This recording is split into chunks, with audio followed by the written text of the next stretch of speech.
Right on. We good with this? Can you hear me now? Excellent. It's good to be here this morning. I want to dig right in because if you don't mind, we're going to eat twice today. Is that all right? That's fine with you? Okay. Because I know we're eating in a little bit, but we're going to eat right now. I want to get into the thing that I really felt this morning that I wanted to jump right into is I felt this word of breaking off limitations off of your life. Because God is a God who is constantly all in the business of breaking limitations off of people's lives. Making things that just seem absolutely impossible, possible. So the more things you have stacked against you, the better. The more uneducated you are, the more you may be used to reach the educated. The more financial lack that you may have been set up with, you may be used to have great resources. You see, the moment you became born again is the moment that you have a new father, you have a new family, you have a new identity. But the war that's over your life is over you coming to true grips and agreement with what that really means in your life. Do you know that you are loved? Do you know who you are? Do you know what you are capable of because of what's inside of you? That is where the war resides. The thief comes nothing but to steal, to kill, and to destroy. Jesus came that you might have what? Have life, and life more abundantly. So where's the war? The war is over you experiencing that life to the fullest, knowing you are loved, knowing who you are, knowing what you are capable of, and that being the imprint of your daily life. You see, many of you are under the work of limitation because there's been an assault over your life in coming to true terms with what you are capable of. Because he loves you and he likes you. I love that. I love that word because that's what God used in my life, because the word love is sometimes overused, right? We love God, you love the Yankees, you love pizza. So when we come into a sense of, yes, God loves you, God used that word like in an interesting way in my own life too. Because I knew theoretically he loved me, but it didn't land into my heart, and I needed a greater depth. And to know that when I walk in the room, that he looks up at me and he likes me. And he's glad I'm there. You see, when my daughter walks into a room, I light up. Do I light up because she did something that earned my adoration? How many of you parents, if I was to ask you, why do you love your kids? I wouldn't get a list of 10 or 15 things. I would get your heart. It'd be hard to even explain. It'd be hard to even articulate and put to words. And so this morning, some of you, you need that like to enter into the depths of your heart, that God clicks like on your profile picture.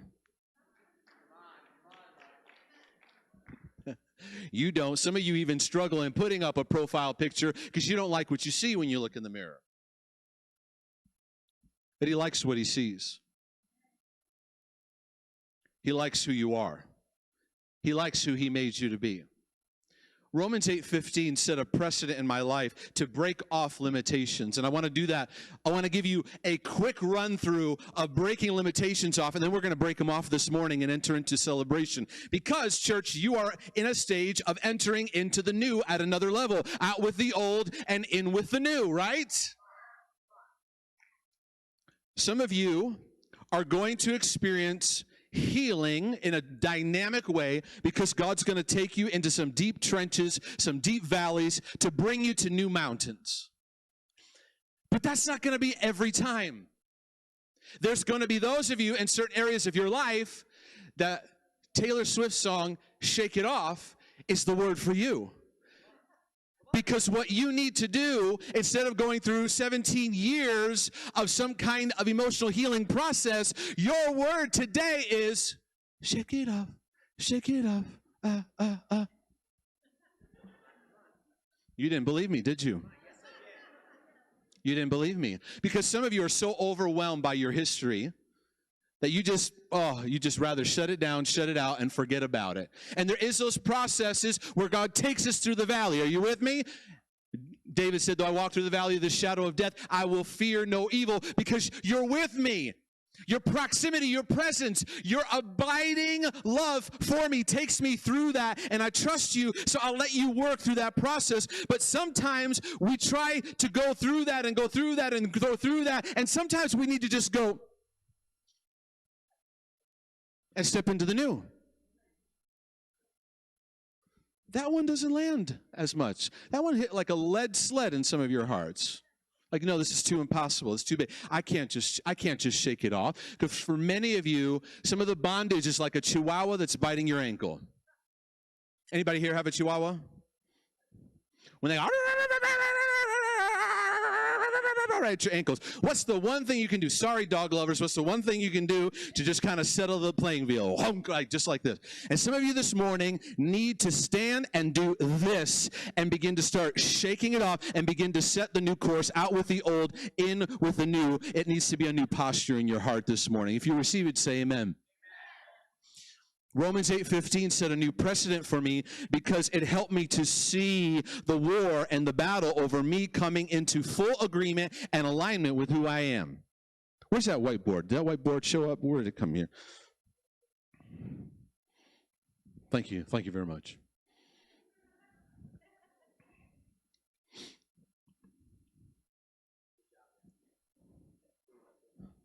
Right over here is fine.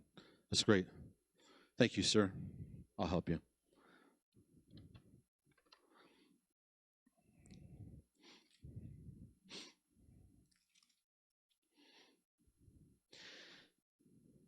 Verse 14, for as many as are led by the Spirit of God, these are the sons of God. For you did not receive the spirit of bondage again to fear, but you received the spirit of adoption, by whom we cry out, Abba, Father. The Spirit bears witness with our spirit that we are what? Warriors, preachers, teachers, ambassadors. No, at the core of your strength and your power is that you are children of God.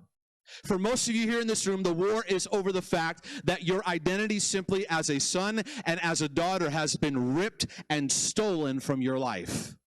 So we walk around trying to find a role, trying to find affirmation, trying to find approval from God and finding love for Him by what we do, by how we perform, by how well we do it. Many of you walked into this room today and your connection to God in worship was a basis of how well you think you're doing in proximity to how holy He is. And there's this sense of distance in your heart. And when Paul was writing to the Romans, he says, you've been brought fully in. And there's a spirit that wars against you to keep you from landing in the fullness of what adoption is. How many of you ever in your life, you felt like God was far away, or you felt like you were far from God? That's the war. And so what I began to discover in my life is this bondage again to fear that God began to expose, that I've been breaking the chains off for so many years, and your pastor teaches on it, is this word rejection. And one of the things I got as we were worshiping is what I felt He wants to break off some more, is He wants to break off the cycle of limitations off your life. How many of you like that this morning? Say amen. Because here's the limitation. I want to steal, kill, and destroy and put a cap on your experience of love and the depths of it. He wants to put a cap on your identity so you don't truly understand the capacity that's inside of you. And you may have had an identity from your birth father, but God is now your Father, who puts a stamp on you of greatness. Where does that greatness come from? It just comes from being God's kid. It just comes from sonship. This morning, one of the first things I want to do is I want to release from you the yoke of pressure to have to try to be something. In America, we're always trying to be something. through wealth, through riches, through fame, through status, through approval. I want to just strip that yoke of you because it's not the easy yoke. His yoke is easy. His burden is light. What's the lightness? It's you being who you are as God made you and yielding to the grace that is on you, that is beautiful.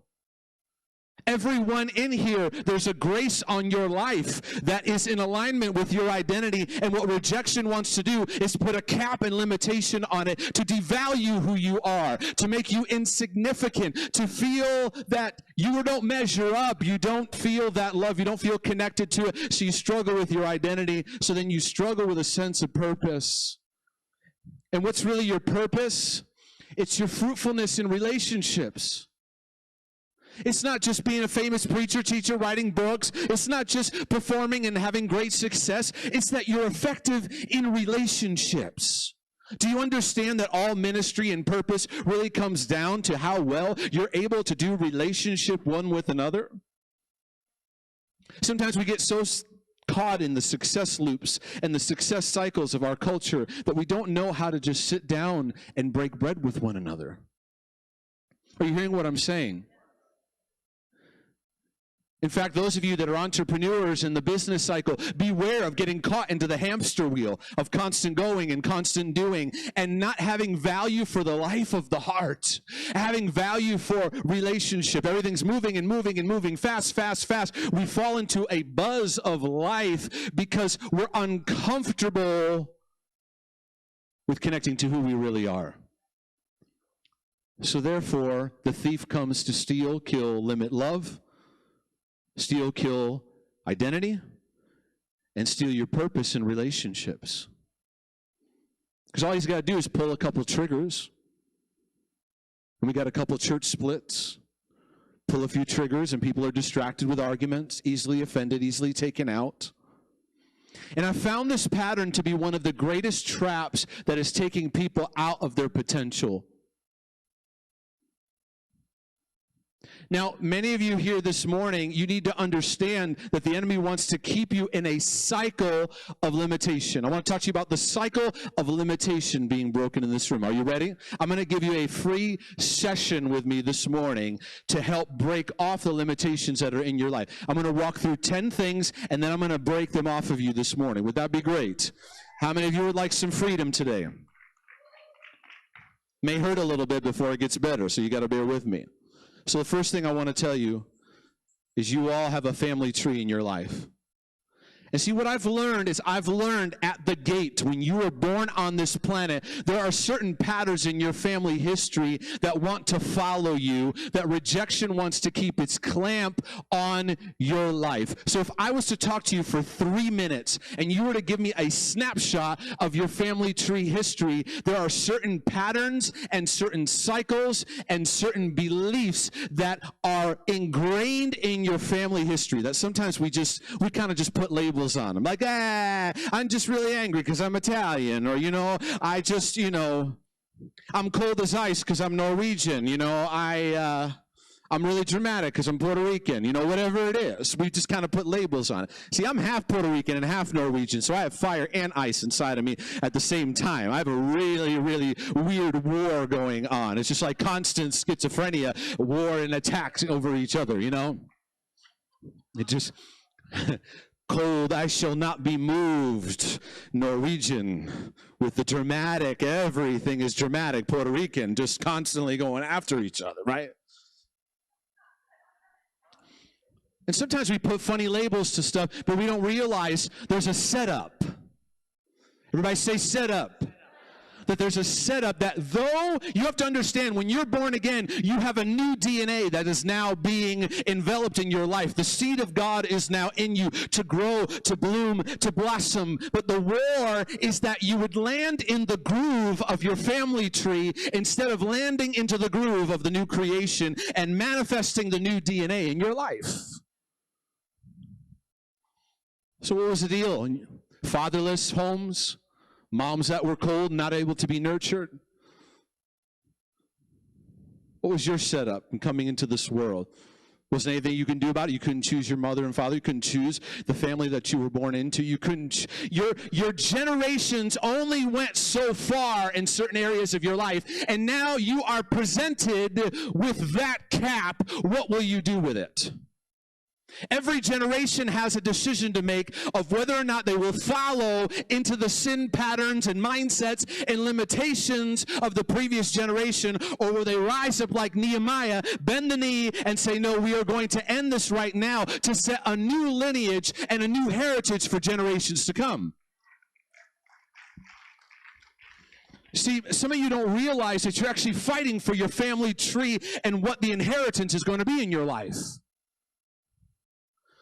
That all the enemy wants to do is just take the snowball of your history and just keep building momentum. Just keep building momentum. Just keep building momentum. Keep the fatherlessness going. Keep the addictions going. Keep the mental illness going. Keep the rejection. Your parents only went so far in business, so that's how far you're going to go in business. Your family only had so many resources. You're just going to repeat that pattern.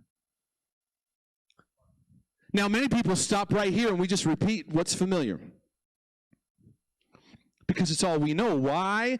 Because the second area we have to understand is you have home life dynamics.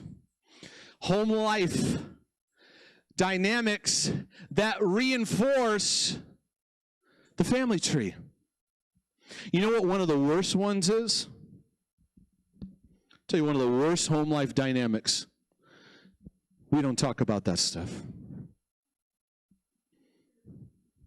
No. We don't talk. Don't rock the boat. Our family is great. Don't bring up those issues. I have helped hundreds and hundreds of people struggling with mental illness, mainly because of the insanity that came upon them, because they wanted to talk about issues no one wanted to talk about. You want to sum up my calling? My calling is to talk about stuff no one wants to talk about.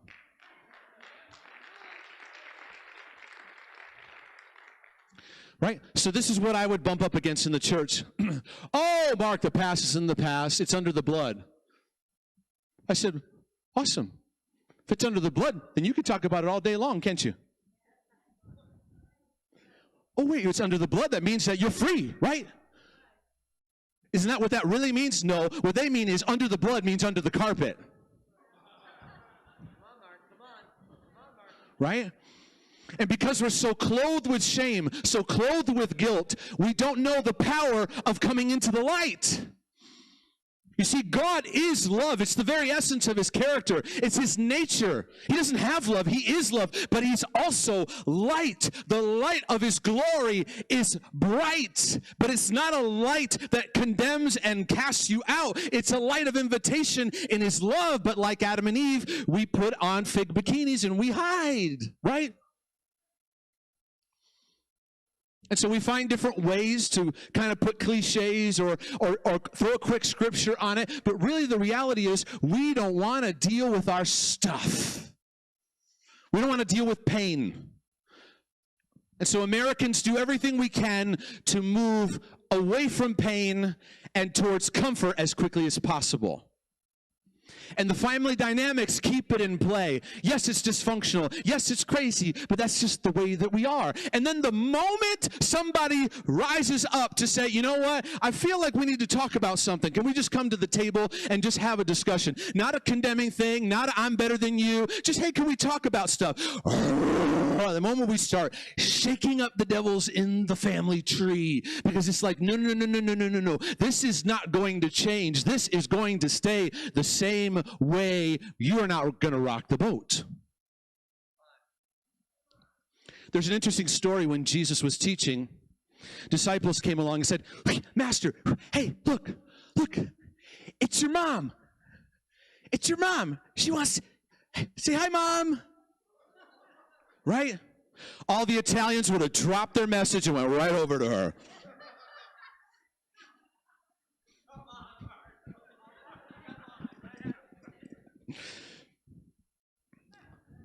What does Jesus say? See, we don't pay attention enough.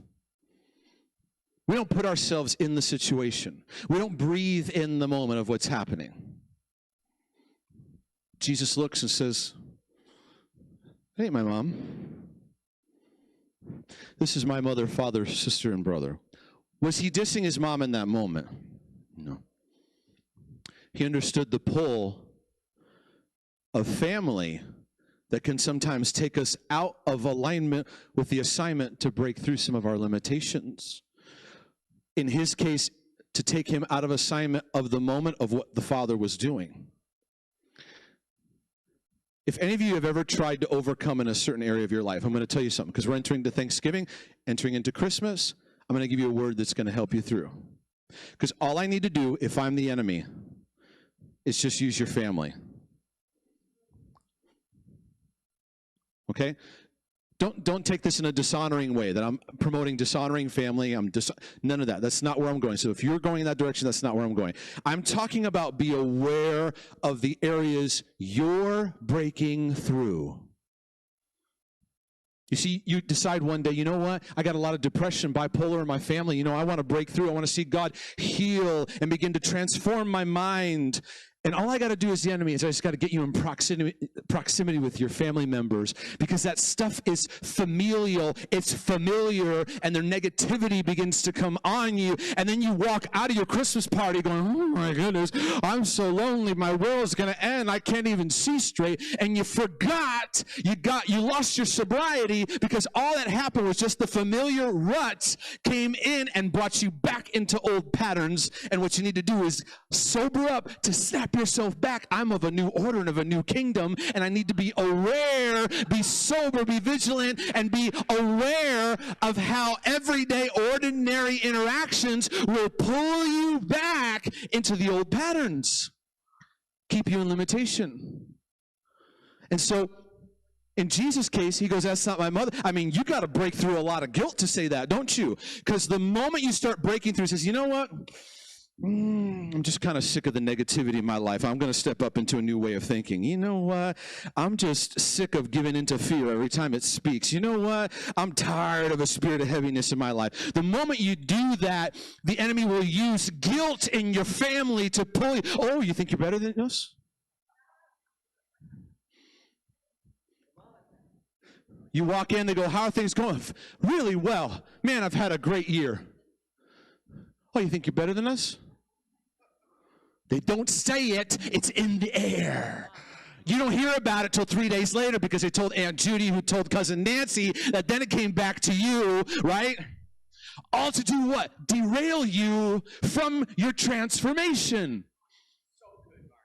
Some of you, the biggest thing you can do is get sobered up, armored up at your family gatherings. Stop putting your armor down. You're in hostile territory. They may love you, but the stuff in them don't like you.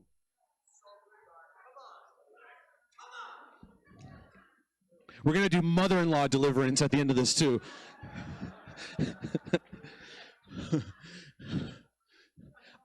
I learned this because I would go to certain family gatherings, and then I'd walk out and I'd be spinning for 3 days. And my wife would be like, "What's wrong with you?" I'm like, "I don't know." And then we started to track the pattern. You see, I am a student of patterns and observing patterns and cycles, because I want to see God break the patterns and break the cycles, because all the enemy has to do is usually hit one domino to take you out, because one domino hits another one, and then you're gone in la-la land for 3 months. And I started to say, oh, it's like you go to a gathering, and it's like you forget that you're wrestling a spiritual battle. Oh, it's Christmas Eve, so I don't need to be awake and sobered to the battles in my life. And then December 26th, you have no idea where you are, and you're depressed and you feel lonely, and people have more depression and suicidal temptations in the holiday season, and everyone's scratching their head going, "What's wrong with us? I don't really know what's going on. Why is everybody feeling this way?" Because there's war. And all I got to do when you decide you want to break through is just send a family member along with a little phone call. And you're sucked back into the vortex of the old. You're of a new creation. Honor father and mother. honor them, but you have to be awake to the spiritual dynamics of what wants to suck you in. I don't know what your family tree dynamic is. Maybe your rejection pattern is you're always ignored. You're ignored as a kid, and that thing follows you. And so you go to your family, and you start getting free, and what do? We make this very slight mistake. I got free. Oh, I can't wait to tell my family. You guys, guess what?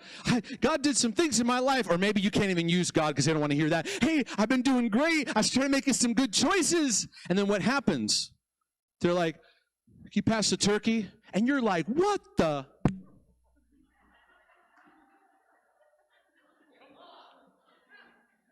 What's happening? The pattern's following you. And you're looking to the old to validate the new that they don't want. Some of you need to come to a place this morning that those people you're trying to get that affirmation from, they don't want it. They don't want to be well. They don't want to run with you. And that's the shake it off that I'm talking about. Because we'll go with our rejection pain to the family dynamic instead of going to our new Father who has every bit of healing that we need to now fill that place. Because then, see, this is what happens. This is the third stage. Is now what we have is we have what I call the traumas and the dramas. Usually, the traumas you experience in your life, now these are just the sudden moments, the disappointments, the things that come out of nowhere. Then it's the drama and the pain of your life. They usually follow in the same line. So people who live in homes that are abusive, suddenly they're finding themselves in traumatic situations that are abusive. And people who grow up in homes where you're ignored all the time, you have traumatic and dramatic situations where you just seem to be ignored. Why? The cycle just wants to keep repeating. To do what? To embed this limitation in your life, to keep you under a lesser identity, to keep you under a lesser position, not seeing the new inheritance that's available to you, to steal, kill, destroy, to keep you under the cap of limitation. And so it just begins to develop inside of you limited beliefs and thinking. So now your thoughts become aligned with your history. And it becomes challenging to have a new thought pattern in the new identity because your being is so consumed with the traumas and dramas, the family dynamics, and your family tree setup that was there. Even though God is calling the new identity, it's hard to receive it. And so what we do, here's some of the limited beliefs that we have. If you were ignored all your life, then you develop this mindset that says, I need these family members to listen to me so that I'll feel better. I need this guy that I'm dating who's messed up. I need him to get better so that I can feel better. I need my pastor to listen to me in this way because if not, I can't feel better. We put the weight now of our breakthrough on a person or a circumstance. Rejection loves that because it's going to keep repeating the cycle until someone says, you know what? I'm ending the cycle, God. I'm going to let you fill this place. And I'm going to align my belief system to what you say about my life. Because if I don't make that shift, I will make people an idol in my life. Are you understanding me? Like when we think of idols, we think of like the golden calf. We don't think of somebody in your life that they've got to give me something or I'm going to be really upset. Because you're so needy, but you've got holes in the bottom of your bucket, so whatever lands in there just goes right out the bottom because it's a wound. It's a deep place that needs to be filled. Your pastor can't fill that. More church problems happen because we look to a church leader to fill a father, mother, brokenhearted void that they can't fill. All they can do is do their best to get out of the way and create a safe place where you can engage God and get that place filled and healed.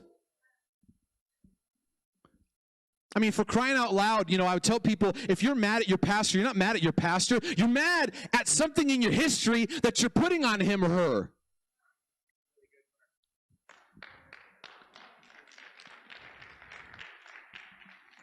I remember one time when Melissa and I were senior pastors, this lady came up to me. And she's one of those people who, she wore her feelings like right out here. And she was new. And she walked up to me and she said, she knew that I did, personal ministry with people, and I was becoming a big part of my life and what I was doing to help people. And she looked at me after one service and she goes, "You know what? I don't think I'd trust you to get any help from you." Right? That's all this coming at me. And you know what it wants me to do? It wants me to go, "How dare you say that? I'm a man of God. Speak to me in that tone. How dare you come into this place? I'm a respectable person. You will understand it."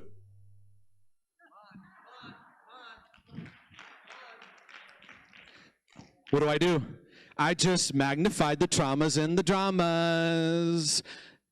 You see, we have to learn to start putting our ping pong paddles down and not slapping back the demonics that come at us. Because everybody's just coming out of their brokenness. That's all it is. Just brokenness, brokenness, brokenness, brokenness. What is wrong with these people? Why do they talk this way? How could they do that? What are they doing? How dare she talk to me in that way? What was he thinking when he... Brokenness!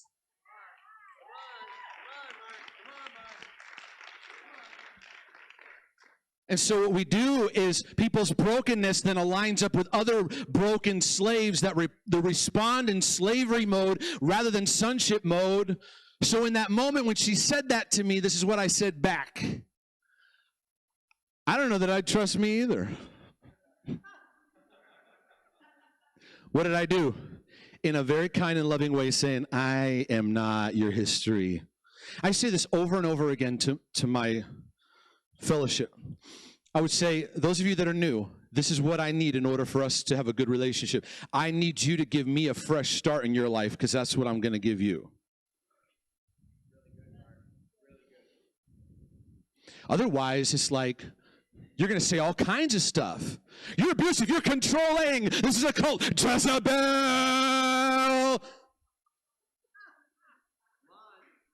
Right? That's the easiest way to just throw something at somebody. You know what's a great one you can use these days? Racist! Sorry, did I go somewhere I wasn't supposed to? Because now I can label you, and you now have no ability to influence my life. I don't have to listen to you anymore. Jezebel? Sometimes we use Jezebel as a cop-out to not deal with our own pain and brokenness. That person's really controlling. I just can't. Look at your history. Whatever your thing is that you're pointing at people, it's in your history, and that's how you see everything. Your lens is now infiltrated with that stuff. So that's why you need to know when they're mad at you, they're not mad at you. The history's coming up. That's why the nerve is flaring. Because it's pain. What are we going to do with that pain? Are we going to ask that person and this person and this person and this person and everyone around us? We have to start wearing signs that say, "I'm broken in these 15 areas, so be aware of it, everyone." People would say to me, "Pastor, I'm looking for a safe church." I said, "Well, it needs to be safe for you and her and him and him and him and him and him." What are we going to do? Have signs up? Here are all the 490 things we can't say because there's all. In fact, what we probably need is we need those things said to offend us to go, "I'm going to heal my personal history so that I'm no longer taken out by this anymore."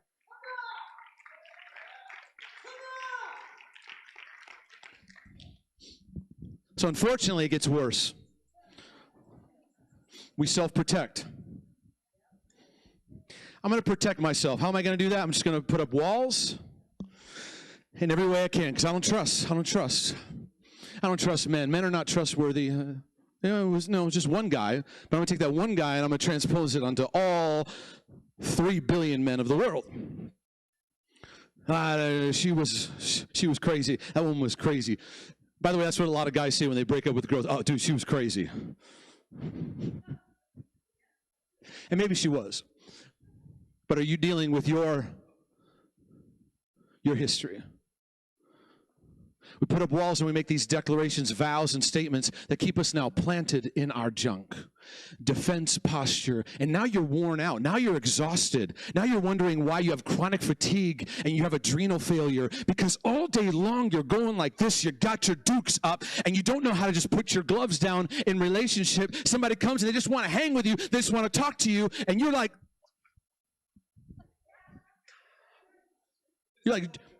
DeJesusing everybody in church.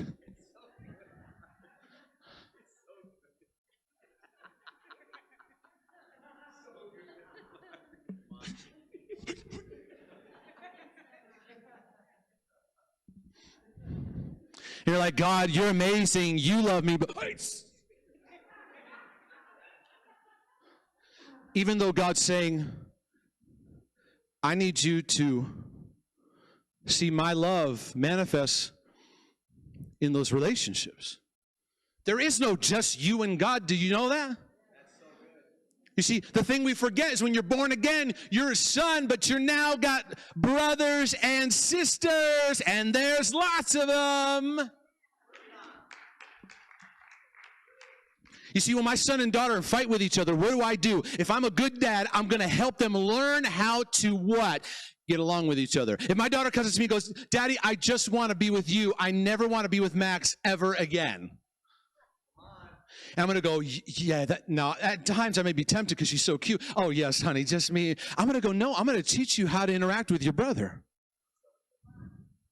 And see, one of the limitations of the self-protection is you're wondering why you're starting to go crazy and why your battles are getting harder and harder. And you're like, God, where are you? And you feel like he's farther. It's one of the biggest door points for mental illness is just isolation. And isolation doesn't mean that you have or don't have lots of people around you. You can be around a crowd of people and be isolated. Isolation is a mode of the heart.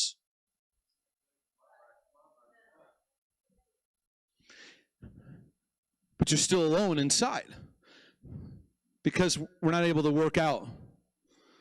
You see, for many of you today, there's just like one person that God needs to go, put the gloves down. But they're not saved. These people are not saved. I'm not telling you to go back into abusive relationships. That's not what I'm saying. I'm saying the posture of your heart. Because when you think about them, you get in that defense mode. You get all geared up. The cells of your body start to just get in this heightened stress mode. Because why? I got to protect myself. Why? Because God's not big enough to watch over me. God's not big enough to keep me safe. So therefore, we struggle with love. We struggle with purpose. We struggle with our identity, the limitation. So here's where we all end up at some point in our life, is all this stuff now starts to develop a story. It's a story you carry now of your life, of why you are where you are. And anyone who's tried to help anyone, when you jump into their life, what do you hear? The story. It's the narrative. We all have it. You're all living in a movie and you're listening to some narrator of what's the meaning of your life. It's not about what happens to you, it's the interpretation. Two people can go through the same thing. One rise up to incredible levels, the other one get absolutely devastated. What does it come down to? Interpretation. What's the story? The story is all of this stuff meeting a moment. What you've done with your history, how you've processed it, how you've allowed God to heal or not heal, or work in those areas of your life to transform you, develops your story. And your story is either going to empower you or disempower you. It's one or the other. Jesus at the pool of Bethesda met the guy who was lame. Remember him? And he comes to him and he doesn't say, hey, can you tell me your whole family history, your home dynamics, the traumas and dramas? Can you just, give me all your limited beliefs and thinking, your self-protective mechanisms that maybe contributed to where you are now? No, Jesus asked him a simple question to get to the heart of all this, and boom, to confront the story. Do you want to be healed? Now, if we put ourselves in the situation and we would go, just say yes, yes. He starts talking, yes, just yes. What does he give? The story. Well, sir, see, I've been here for all this time. This is where I go. That's what we all do. Oh, come on, get real with me this morning. You don't do this. I need help for my marriage. Tell me why your marriage. Because, story, my husband, the story reinforces. You know what it reinforces? It reinforces us in a posture that says, I've done everything I can do. And that's why I'm here. It's somebody else or it's God. I've done everything. And I'm reading the story of Bethesda going, dude, pay somebody $20 and go, hey, man, hey, I'm not trying to make fun of the guy. I'm just being real, okay? Hey, you over there, I've been here a while, right? Remember those angels that come every now and then? Let me tell you something right now. Next time it comes, I'm giving my whole bank account to you if you just shove me in the water. Amen.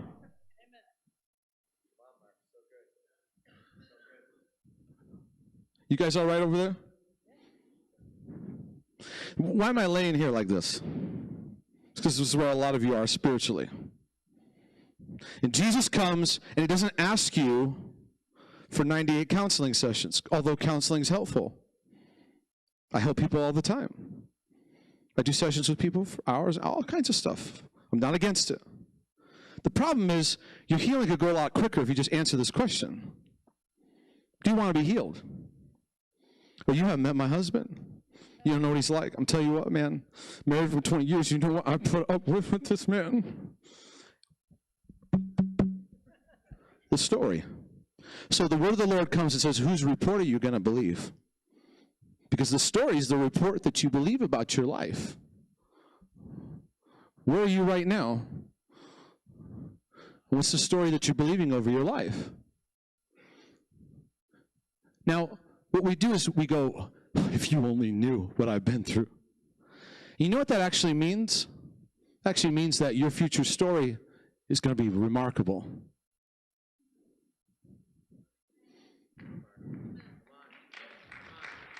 Sometimes,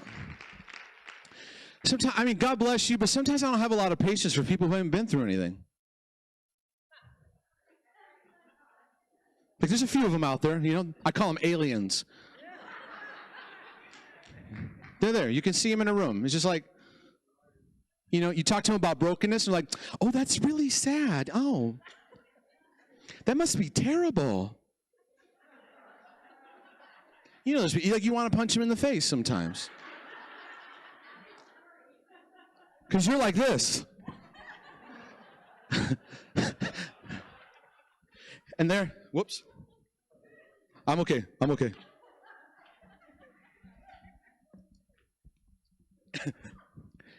And they're walking by the pool with their nice shorts, rock hard abs, nice tan, white teeth.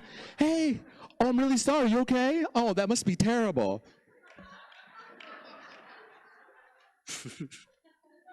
Ain't nobody got time for that.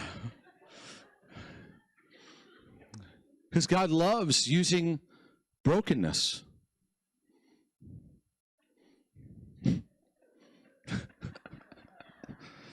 Right? See, we love to come into agreement with a story that says the more drama that we got in our life, the less, all it is just more ammunition of what you've been through. You see, the things that you break through in your life, they're not just a testimony you just share on a Sunday morning. It's your ministry to the generations.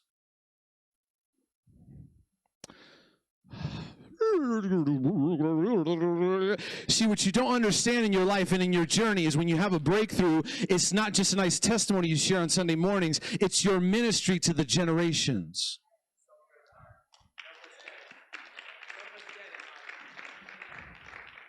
It takes time. It takes time to land. I get it.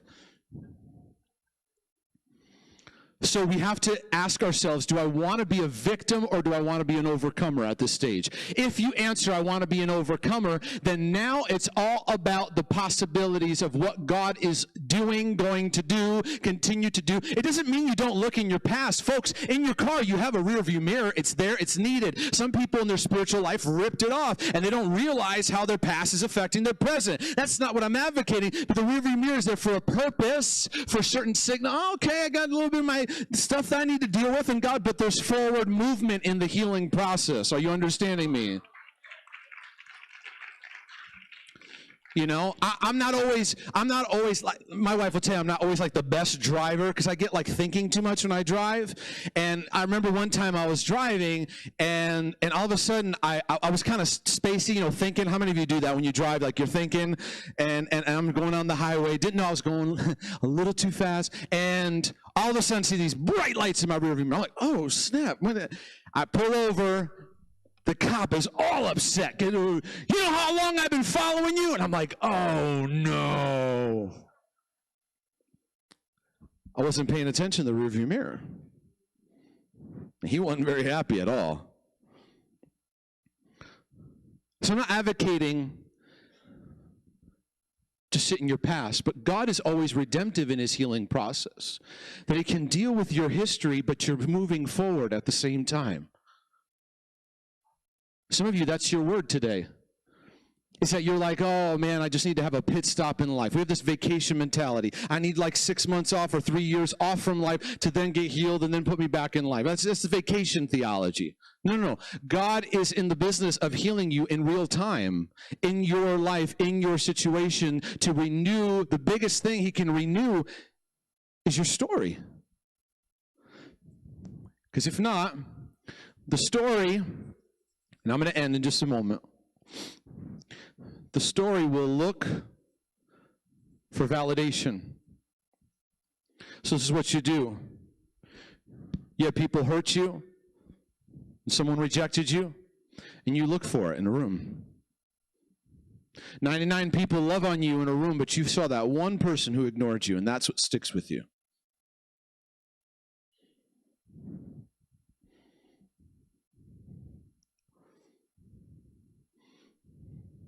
You got these amazing things that God brings your way, and all you pay attention to is the areas that you still lack. You see, when the story looks for validation, we don't have gratitude now.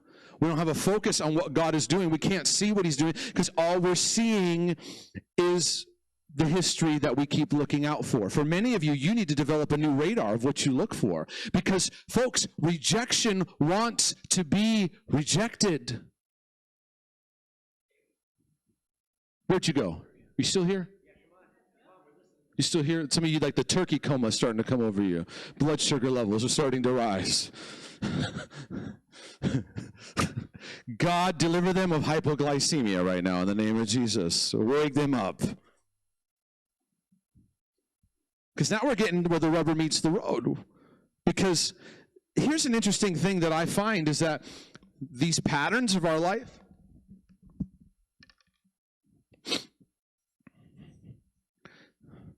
it starts to follow you. I've watched this bizarre phenomenon take place. I remember people in our church where they had this massive wound of being ignored. And there was this weird thing that when I'd be in a group setting, all of a sudden they'd start talking and I would just get distracted and walk away.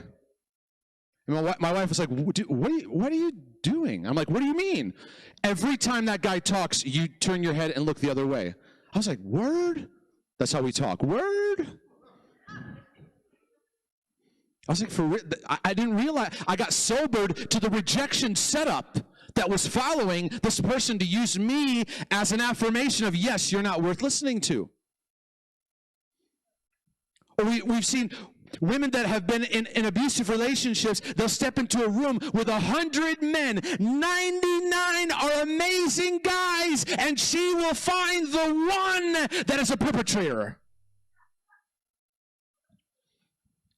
Because the cycle wants to repeat itself.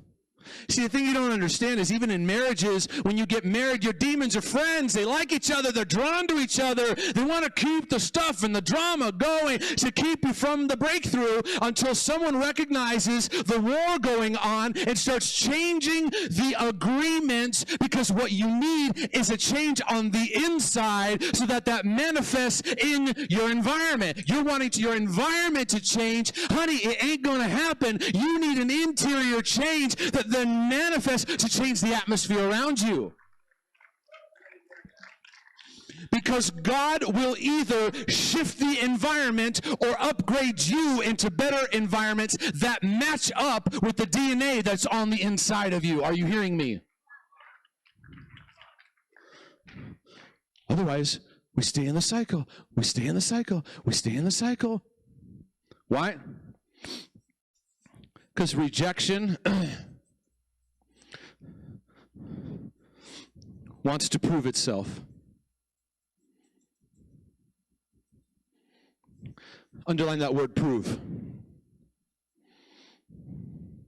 So that when you walk into a situation, your story is, yep, this always happens. Yep, this always happens. Yep, this always happens. Every time, every time. And so when you get the short end of the stick, you go, see? Happens every time. Figures happens to me. Yeah. Well, then these are the rejection prophets. See, I knew this was going to happen to me. We want people to go, oh, praise you, rejection prophet. You predicted the doom of your life. Congratulations, here's your trophy. It doesn't take a prophet to just get sucked into a vortex. Romans 12 says this. Lay your bodies as a living sacrifice, holy and acceptable unto God. And verse 2 says, be transformed by the renewing of your mind, that you may prove the perfect and acceptable will of God. It doesn't say that you find it somewhere over, oh, where's God's will?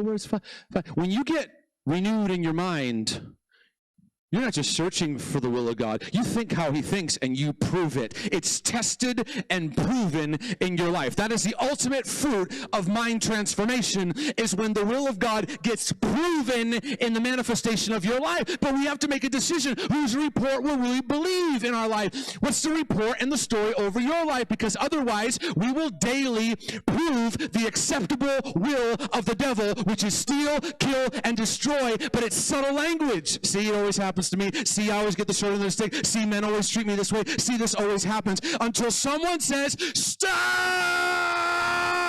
the madness. Because how are you going to make a change? Don't make it complicated. I know this is long. Change the story. Change the story. Change the story. You'll feel the resistance. Take your story you're living by right now and confront it, and you'll feel like you're walking uphill in the snow against the earth's rotation, right? Because that's the battle, and that's the war that you're up against, and you just went along for the ride every time it happens. You just come into that groove of your family history. Today, there's going to be people in this fellowship that rise up to a new level of breaking. I'm not just saying this just to say it. We say it all the time, but you're going to break patterns of your generations and create a new inheritance that is based on your new Father in heaven. And the worse you came from, the better. Welcome to the family of God. Otherwise, we are just content with living as victims. That's a really honest place to analyze. No one likes to say, hi, my name's Mark. I'm a victim. I think with victim thinking. Self-pity is my mode of operation. Thank you for having me. we'd be way more comfortable with saying, hi, I'm Mark, and I'm an alcoholic than saying that, right?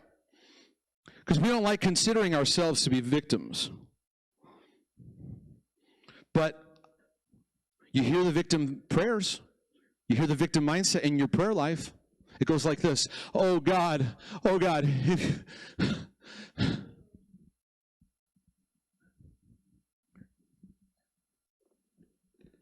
God, if you could just, I don't know, do something. Just help. Just help me. God, change my husband. God, my finances. That's why I can't break free. My finances. Right? Because all our stories have, if I only had. All you in this room, you've had that. If I only had better parents, if I only had a better environment, if I only had more education, if I only, the story. And God comes in and says, do you want to be healed? Yes! Because the slave is imprisoned and says, get me out of this. Circumstantial. Change my situations. It's what Israel wanted when they wanted a king. Get us out of this government. Give us the right president. Give us the right family. Give us the right church. And so we're always circumstantial in our situation. When you get a hold of sonship and break out of limitations, you wake up and you go, I'm getting out of this mess, man. God's given me everything I need to rise up in this. See, this is the thing that Isaiah said that we didn't catch. In Isaiah 61, the Spirit of the Lord is upon me. He says, the opening of the prison to those that are bound. So, do me a favor. Can somebody just open those doors? Those two doors right there. Somebody, anybody. Don't worry, I'm not going to embarrass you. So here we are in prison. This is your predicament. Oh, God, rescue me from this prison. Rescue me from this room. Then maybe you get some courage. You know, you start walking back and forth. God, I gotta fast. That's what I gotta do. I gotta fast. Oh God, rescue me from this prison. I need help in this place. I need help. What's the ridiculous thing about right now? He doesn't say breaking the chains off, getting behind you, pushing your hind parts out the door. Oh, feel that cool breeze. It's cooling me down. Whew. For some of you today, you need to rise up in strength you thought you never had and start moving towards the door because the prison doors are open. Stop praying victim prayers. Jesus did not die so that Life Church could say, oh God, please come and bring revival to our land. Help our economy and my bills to pay. And we wonder why our prayers aren't answered. Because we keep praying for us to be relieved from our slavery when God says it's there, but I need you to come into belief with the story, act on it, get yourself out of that prison.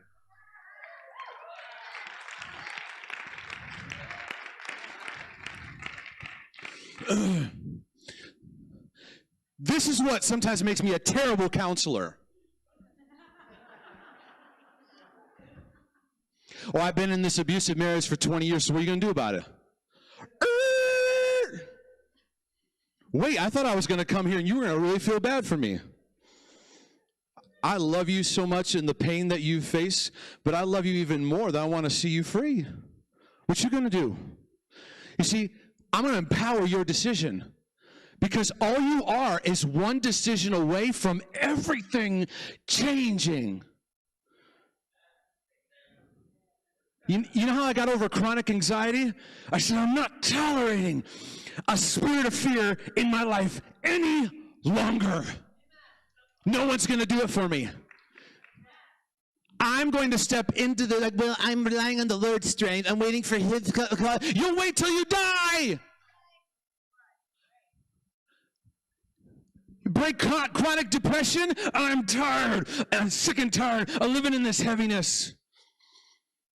You keep getting victimized. At some point, you go, oh, I'm sick and tired of me not living in the love that God has for me. I am loved, and I'm worth being loved, and I'm worth having value, and worth being cherished, and I'm worth having a life of an overcomer, and that's going to be my decision. And all of heaven starts going, woo! Somebody's getting out of prison. Somebody's getting out of prison. Somebody's getting out of prison. Somebody's getting out of prison. Somebody's getting out of prison. Somebody's getting out of prison. Somebody's getting out of prison.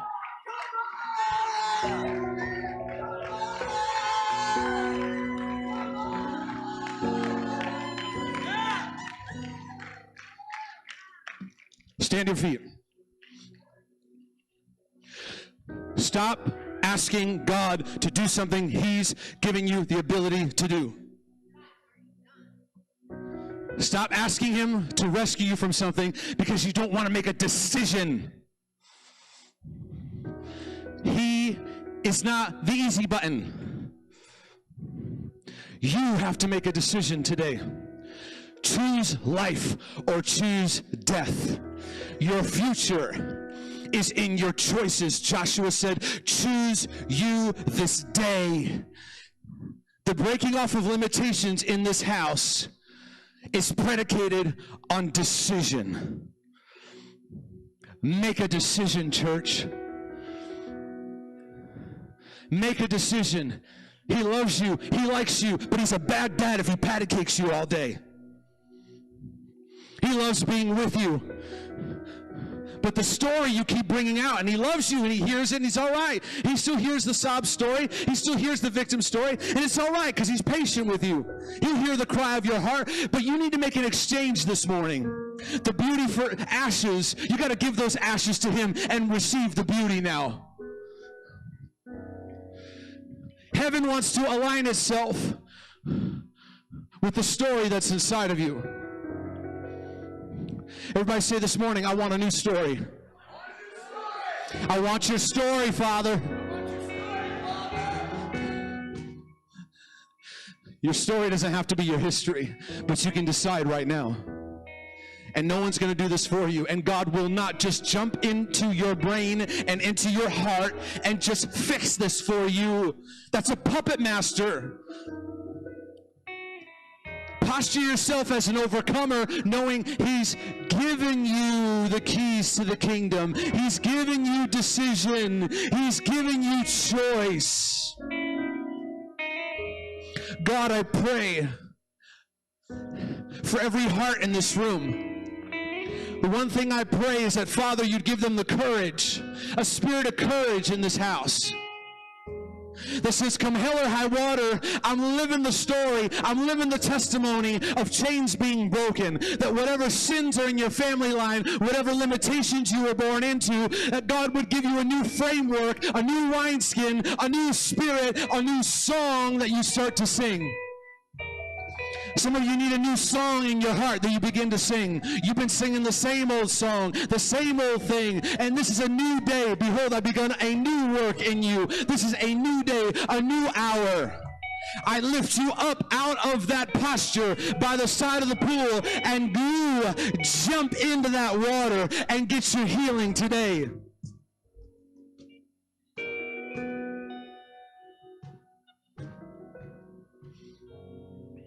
Today, the chains of rejection are broken off of your life. Put on a new mindset. Put on a new mindset. You are not rejected. You are not forgotten. You are not leftovers. You are not left to the side. You are not on the sidelines. You are designed to get in the game. You are designed to live in the field, to play. Some of you have been taken out in ministry because somebody didn't validate you. They didn't accept you, and you're on the sidelines. And God's saying, get back in the game. I need you to get out there and feed my lambs. I need you in the process. I will heal you as you are healing others. They've rejected me. Yes, they've rejected me. They rejected our Lord. It's part of the territory. It's part of the territory. It's going to make you tougher. It's going to make you leaner. It's going to make you stronger. It's going to give more street cred to that testimony that when you look into someone's eyes, you know what pain feels like. And you know how to minister from your heart because you went through it, because you know what it feels like to be born in a family that's full of limitations and full of strife and full of garbage. But God pulled you out, He picked you out, and He sets you apart. And some of you, He says, you are no longer of your father and mother on this earth. I am your Father, and I've given you a lineage that's unlike anything you've ever seen in your generations. Whose report will you believe? So, Father, at this altar, we leave the story.